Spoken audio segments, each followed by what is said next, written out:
story video. First, I'm just going to talk about everything that happened, and then at the end of the video, I will post actual footage of me giving birth.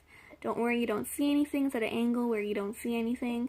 There's going to be pictures and lots of different stuff, so if you want to see all that, wait until the end of the video, and you can listen to my story. First, so, it all started on Sunday, and he was born Monday morning. So Sunday night at around 8:30ish, my water started leaking. We were over at my in-laws' place for supper. So yeah, it started leaking, which is exactly how my first labor started. Started leaking. I wasn't having any contractions or anything, so we didn't like rush to the hospital or anything like that. We finished up supper, dropped my son off at my mom's, got him all tucked into bed. Then we got our stuff together, and then we drove to the city, which is about 30 minutes of highway driving. Stopped at McDonald's, got some food because I knew I wasn't going to be eating for a while as soon as I got to the hospital. So then we got to the hospital, and we checked in, and it was about 11 o'clock at night. She checked me. She said I was 3 centimeters, which I had been for a few weeks. Said it was definitely my water that was leaking. And yeah, so we stayed on the monitor for a while. There was no contractions, really, anything going on. Baby sounded fine. He was healthy in there. So she said that she got us booked into a room, and then she said that to walk around and see if the contractions will start. So we walked and walked and walked, and we probably walked until about 2 in the morning. And nothing was happening, no contractions, just water leaking. So they decided to put me on on a bit of oxytocin to see if it would help speed things up. So my boyfriend Gary was there, and then my best friend Felicity was there. So yeah. So Gary, my boyfriend, he fell asleep at around 2:30, and I was like, whatever, I'm gonna let him sleep. There's nothing going on here. And one of us has to sleep. Anyways, we have 2 kids, so I let him sleep, and then me and my best friend, we walked around until about 4 in the morning. Nothing was really happening. I was kind of getting discouraged because I was like, it's already 4 in the morning and this labor isn't starting. So we decided, okay, we're going to try and get some sleep until something happens. So, Felicity, my best friend, she fell asleep. And then I curled up on the hospital bed and I started to fall asleep. Just as I was about to doze off at about 4:30 in the morning, all of a sudden there was like this huge cracking, popping feeling inside of my stomach, and it freaked me out. Like, it was the scariest thing I've ever felt in my entire life. It freaked me out. So I pushed my emergency button, and the nurse came running in, and I was like, there was some crazy cracking feeling in my stomach. It wasn't normal, like something just happened.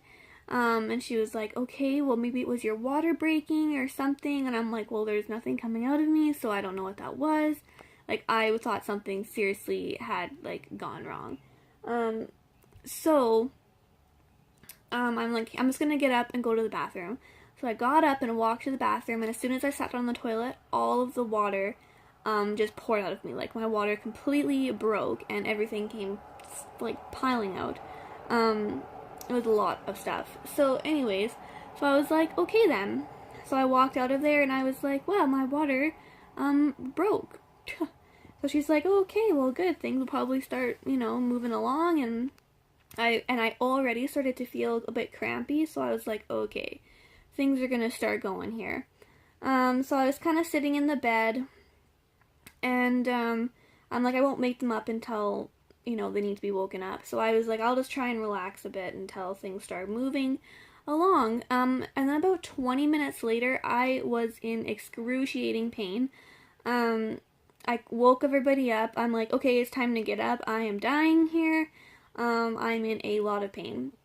So by the time 5 in the morning rolled around, I was in a lot of pain. I was probably already about 6 centimeters by that time, which I didn't know at the time, but yeah.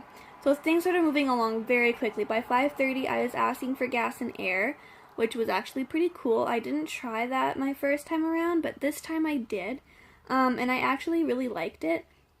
By the end of it, I don't think it was doing anything because I was in so much pain, but it did definitely take the edge off, I think. Well, not really take the edge off, like it still hurt, of course, but it kind of distracted me, like just being able to do something, like sucking in the air kind of distracted me and helped me, like, focus on my breathing. So anyway, so I was doing the gas and air about by 5 in the morning, and then probably by about 6, I was like, you have to check me. I am in excruciating pain. This is bad. I was starting to like flail around and like punching the bed. Like I was in a lot of pain. So she's like, okay, fine, yeah, I'll check you. So she checked me and she's like, oh my gosh, you are at 8 centimeters. And I was like, yeah, I know, like I'm in a lot of pain here. So she quickly called my doctor and the nurses and started getting everything prepped for pushing because they were expecting me to progress very quickly and go into pushing right away. So my doctor shows up, they were checking me, they said, you're still at an 8, you're still at an 8, you're still at an 8. So probably by about like 6:30, I was still at an 8. And they were like, okay, so they were trying to help me, but I was like in so much pain. I was like stressing myself out, and when you're really, really, really stressed up and tense, it can kind of stall your dilation. So they gave me a little shot of fentanyl to kind of relax me, so that I could dilate the rest of the way, which it did. Fentanyl was interesting. I was dizzy for a few minutes and just kind of like felt a bit loopy for maybe 10 minutes, but I mean, it didn't take the pain away by any means, but it definitely relaxed me enough that I dilated to 10 centimeters and I started pushing. So probably by about 6:45, I started pushing. And yeah, so I pushed and pushed and pushed and pushed, and I didn't get an epidural. I didn't have time, they said, so I didn't get an epidural. And you know what, actually, like, of course it hurts so much more without an epidural, but, I wish I didn't have an epidural the first time around, like with my first son, because it was so much better for pushing. Like, I knew what I was doing. I could feel him coming out. I could feel when the contraction was over, when I could keep pushing, when I should stop pushing. I could feel everything, and it made things go so much smoother. So yeah, it was amazing. I would definitely recommend not having an epidural. It was so much better. Yeah. So, I was pushing and stuff, and he came out at 7:21 in the morning, and yeah, it was an amazing moment. I was so happy. I was so proud of myself for doing it pretty much naturally. I was very impressed. Yeah, it was great. And I did tear, so I had lots of stitches to have. But when I had my first son, I had the epidural. I didn't get out of bed for a very long time. I couldn't get out of bed.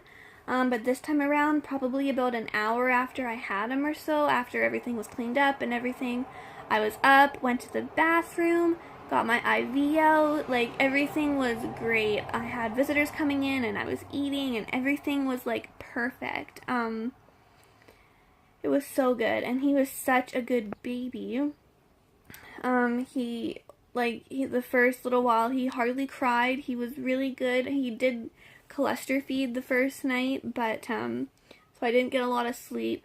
But it was just an amazing experience, and, of course, it really, really, really hurt, especially without an epidural.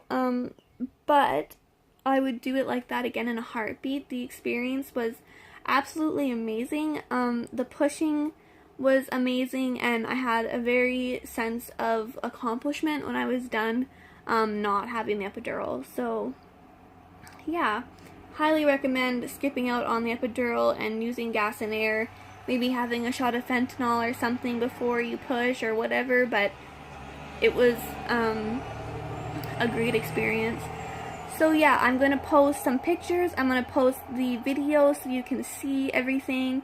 And thanks for listening. And if you have any questions or comments, leave them in the comments below. And I will talk to you all soon. Bye, guys. Good. Keep push. There you Keep go. pushing. Perfect. Push. Keep going. Push through it. Push through it. Push. Yep. There we are. Hand. Oh my goodness. There you go. Oh my I'm gonna goodness. wipe them off. There you go. Good job, Kayla. What did you get, 720? 21, yeah. 21? The boy? Oh, Boy. Look at him. Look at